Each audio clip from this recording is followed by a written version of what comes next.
ঈদ জামাতের প্রস্তুতির সর্বশেষ পরিস্থিতি জানাতে কিশোরগঞ্জ, চট্টগ্রাম এবং কুষ্টিয়া থেকে সরাসরি যুক্ত হচ্ছেন সহকর্মী তোফায়েল আহমেদ, একে এম নাজিম ও নাহিদ হাসান তিতাস। শুরুতেই যাচ্ছি তোফায়েলের কাছে। তোফায়েল, শোলাকিয়ায় ঈদ জামাত ঘিরে কি কি ব্যবস্থা নেওয়া হয়েছে বিস্তারিত জানাবেন।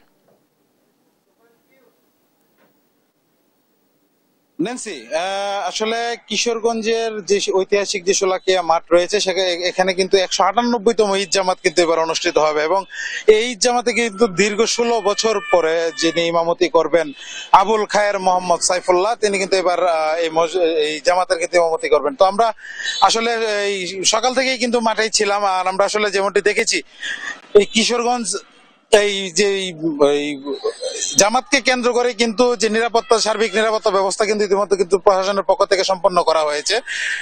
আজকে ঠিক দুপুরেই কিন্তু কিশোরগঞ্জের যে পুলিশ সুপার রয়েছেন তিনি কিন্তু আইন শৃঙ্খলা বাহিনীর সাথে একটি প্রেস ব্রিফিং করে নিরাপত্তা ব্রিফিং করেছেন এবং সেই সাথে নিরাপত্তার বিষয়ে কিন্তু সবাইকে নিশ্চিত করেছেন যে জামাতকে নির্বিঘ্ন রাখতে মুসল্লিদের সুবিধার্থে আসলে এখানকার যে প্রশাসন রয়েছেন, পৌর প্রশাসন সহ এবং জেলা প্রশাসন সহ ইতিমধ্যে কিন্তু যে মুসল্লিদের যে উজুর ব্যবস্থা সহ এবং সুপেয় পানির ব্যবস্থা সহ কিন্তু সকল ধরনের ব্যবস্থা কিন্তু সম্পন্ন করা হয়েছে। আপনাদেরকে একটু জানিয়ে রাখি, এখানে কিন্তু মাঠের অভ্যন্তরে কিন্তু 6টি ওয়াচ টাওয়ারের মাধ্যমে কিন্তু এখানে নিরাপত্তা কার্যক্রম পরিচালনা করা হবে। এছাড়া এখানকার যেই মুসল্লিদের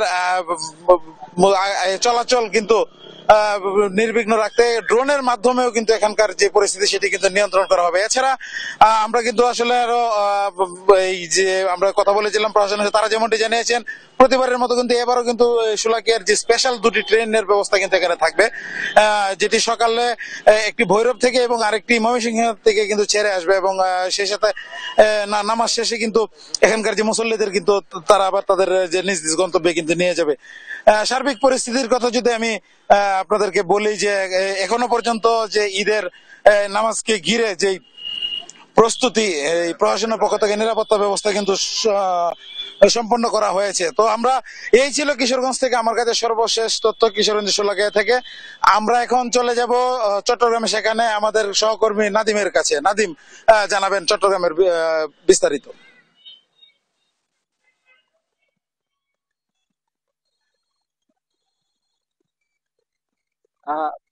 পবিত্র ঈদ উল ফিতরের যে জামাত আগামীকাল সকাল 8টায় চট্টগ্রামের জামাতুল ফালা, যেটি সবচেয়ে নগরের বড় মসজিদ জামাতুল ফালা মসজিদ প্রাঙ্গণ অনুষ্ঠিত হবে। ইতিমধ্যে ঈদগাহের যে কার্যক্রম সেটি শেষ মুহূর্তের যে প্রস্তুতি সেটি নিচ্ছেন। সকালবেলা এখানে র্যাবের পক্ষ থেকে একটি আইন শৃঙ্খলা বাহিনীর সদস্যরা এসেছিলেন এবং গতকালকেও চট্টগ্রাম সিটি কর্পোরেশনের মেয়র তিনি এসে পরিদর্শন করেছেন এবং প্রস্তুতি কোনো ঘাটতি আছে কিনা সেই বিষয়ে দেখছেন। এখন আপনি দেখতে পাচ্ছেন যে এখানে সিটি কর্পোরেশনের কর্মীরা সহ আপনার ঈদগাহের যে পরিচ্ছন্ন কার্যক্রম এবং শেষ মুহূর্তের যে প্রস্তুতি সেটি শেষ করে নিচ্ছেন এখানকার কর্মীরা।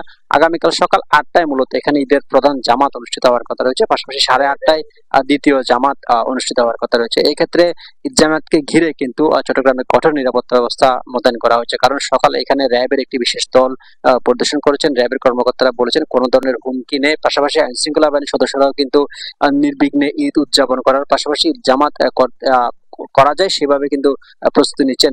নগরের এটি হচ্ছে সবচেয়ে প্রধান এবং বড় ঈদগাহ মাঠ। এখানকার পাশাপাশি নগরীর যতগুলো ওয়ার্ড রয়েছে সবগুলো 43টি ওয়ার্ডে কিন্তু ঈদগাহ এবং মসজিদগুলোতে ঈদ জামাত অনুষ্ঠিত হবে। সেখানে আসলে এক একটি ঈদগাহে এক একটি সময় নির্ধারণ করা হয়েছে। কোনোটাতে সকাল 8টা, কোনোটাতে 8:30 পর্যন্ত সময় ঈদগাহের নামাজের সময় নির্ধারণ করা হয়েছে। পাশাপাশি নগরের পাশাপাশি আশপাশে যতগুলো উপজেলা রয়েছে সবগুলো উপজেলাতে কিন্তু ঈদের যে আমেজ সেটি শুরু হয়েছে, কারণ আগামীকাল সকাল 8টায় ঈদের জামাত অনুষ্ঠিত হওয়ার কথা হচ্ছে। কারণ আমরা যেটি জেনেছি অধিকাংশ ঈদগাহতে কিন্তু সকাল 8টায় ঈদের প্রধান জামাত অনুষ্ঠিত হওয়ার কথা রয়েছে। আরেকটি বিষয় জানিয়ে রাখি, আজ কিন্তু মধ্যপ্রাচ্যের বিভিন্ন দেশের সাথে মিল রেখে কিন্তু চট্টগ্রামের কিছু এলাকায় কিন্তু ঈদ উদযাপন করা হচ্ছে। বিশেষ করে দক্ষিণ চট্টগ্রামের সাতকানিয়ার মির্জারখিল দরবার শরীফের যারা অনুসারী রয়েছেন তারা কিন্তু আজ সকালে কিন্তু ঈদের নামাজ আদায় করেছেন এবং তাদের পাশাপাশি মির্জারখিল দরবার শরীফ অনুসারী চট্টগ্রামে আরো যে বিভিন্ন জায়গায় রয়েছে, বিশেষ করে হাটহাজারী সহ অন্যান্য উপজেলায় যেখানে মির্জারখিল দরবার শরীফের অনুসারী রয়েছেন তারা কিন্তু সকালে কিন্তু ঈদের নামাজ আদায় করছেন, তারা ঈদ পালন করছেন। কারণ প্রতি বছর তারা প্রায় শতাধিক বছর ধরেই মধ্যপ্রাচ্যের সাথে মিল রেখে মির্জারখিল দরবার শরীফের অনুসারীরা মূলত এই একদিন আগে ঈদ পালন করেন।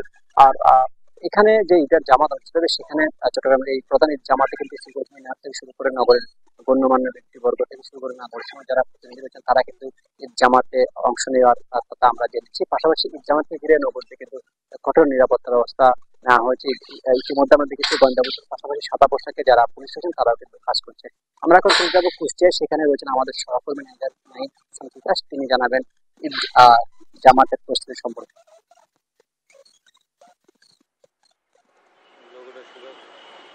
নাদিম, এক মাস সিয়াম সাধনার মধ্য দিয়ে কিন্তু শেষ হচ্ছে রোজা, অর্থাৎ তারপর আগামীকাল শুরু হবে ঈদ উল ফিতর। অর্থাৎ ঈদ উল ফিতরের এই যে প্রস্তুতি কিন্তু সারা দেশের মতো কুষ্টিয়াতেও শুরু হয়েছে। অর্থাৎ ঈদগাহগুলোর কিন্তু সর্বশেষের যে প্রস্তুতি সেটা কিন্তু চলছে। অর্থাৎ ঈদগাহ ময়দানগুলোতে যে শ্রমিকরা যারা আছে তারা ঈদগাহ সাজাতে এবং ঈদগাহ প্রস্তুত করতে কিন্তু প্রস্তুতি সম্পূর্ণ করছেন। অর্থাৎ শেষ মুহূর্তের যে প্রস্তুতি বলা যায় সেটি কিন্তু চলছে। আমি রয়েছি কুষ্টিয়ার কালেক্টর চত্বরে, এটি জেলার দ্বিতীয় বড় ঈদগাহ ময়দান। অর্থাৎ এখানে এখন কিন্তু যে সাজসজ্জা, ব্যানার লাগানো, ফেস্টন লাগানো, এছাড়াও যে ত্রিপলি টাঙানো, অর্থাৎ ঈদের যে প্রস্তুতি সেটা কিন্তু চলছে। এছাড়া আমি কুষ্টিয়ার জেলা যে ঈদ উদযাপন কমিটির সাথে কথা বলেছি। ঈদ উদযাপন কমিটির যারা সদস্য রয়েছে তারা কিন্তু আমাকে যেটি জানিয়েছেন যে আসলে এবার কুষ্টিয়া জেলায় কিন্তু 1206টি অর্থাৎ 1206টি স্থায়ী এবং অস্থায়ী যে ঈদগাহ রয়েছে সেখানে কিন্তু ঈদের জামাত অনুষ্ঠিত হবে। অর্থাৎ এইটিকে কেন্দ্র করে কিন্তু প্রশাসনের পক্ষ থেকে সব ধরনের প্রস্তুতি নেওয়া হয়েছে। প্রশাসনের সাথে কথা বলেছি আমি, প্রশাসন যেটি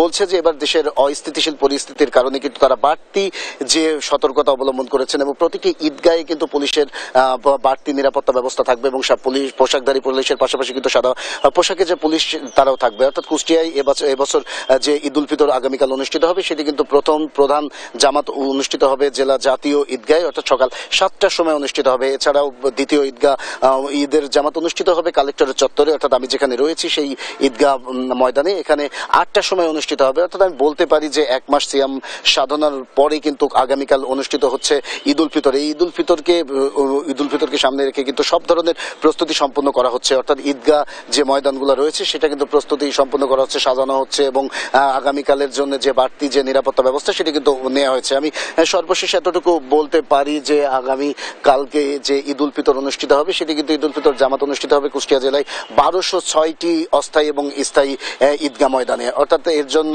যে ধরনের যে প্রস্তুতি এবং যে নিরাপত্তা সেগুলো কিন্তু ব্যবস্থা করেছে জেলা ঈদ উদযাপন কমিটি পক্ষ থেকে নেওয়া হয়েছে। এই ছিল কুষ্টিয়া থেকে আমার কাছে সর্বশেষ খবর। ন্যান্সি। তিতাস, আপনাকে ধন্যবাদ।